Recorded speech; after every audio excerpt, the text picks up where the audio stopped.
यहाँ पर हमें ए एन एक सीक्वेंस दे रखी है जो कि पॉजिटिव रियल नंबर की सीक्वेंस है और हमें ये बताना है कि ये series summation A N converts करेगी कब, if option A is true, B is true, C is true या डी इज ट्रू।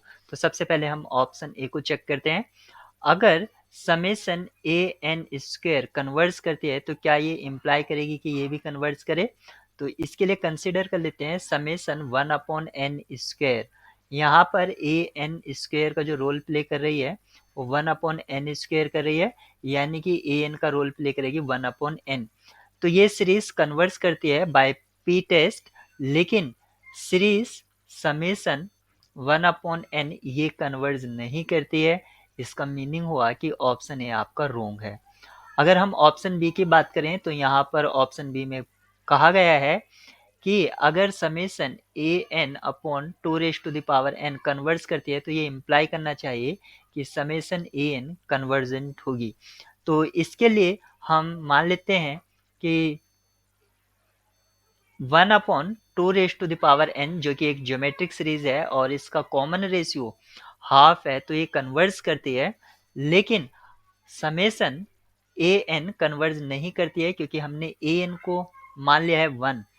ये डाइवर्जेंट, ये जो सीक्वेंस है, सीक्वेंस कन्वर्जेंट है लेकिन सीरीज कन्वर्जेंट नहीं होगी। कैसे? क्योंकि जब हम निकालेंगे 1+1 इस तरह से समेशन इसका, तो ये एक स्पेसिफिक नंबर को सीक्वेंस ऑफ पार्शियल सम इसका बढ़ते ही जाएगा, बाउंडेड नहीं होगा, तो ये कन्वर्जेंट नहीं होगी।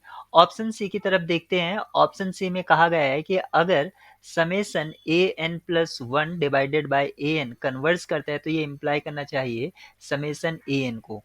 इसके लिए आप यहाँ पर देखिए, क्योंकि ये कन्वर्ट्स कर रहा है तो इसका सिंपल सा मीनिंग हुआ कि इसकी जो लिमिट है, ये नेसेसरी कंडीशन है कि अगर कोई सीरीज कन्वर्ट्स करती है तो उसकी लिमिट 0 होगी। तो ए N plus 1 upon A N की लिमिट 0 होगी। इसका मतलब हुआ, 0 का मतलब हुआ लेस देन 1 होना। तो limit A N plus 1 upon A N less than 1, और इसके मोड की भी लिमिट लेस देन 1 होगी। अगर ए एन इसको सेटिस्फाई कर रहा है, इसका मतलब हुआ सीरीज और समेशन ए एन आपकी कन्वर्जेंट होगी, क्योंकि यही आपका रेशियो टेस्ट है।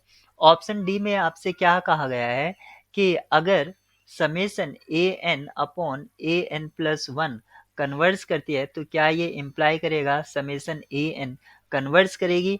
अगर समेशन ए एन प्लस 1 अगर कन्वर्स कर रहा है तो इसका मतलब हुआ इसकी जो लिमिट है वो 0 होगी। A N upon A N plus 1 की लिमिट 0 होगी।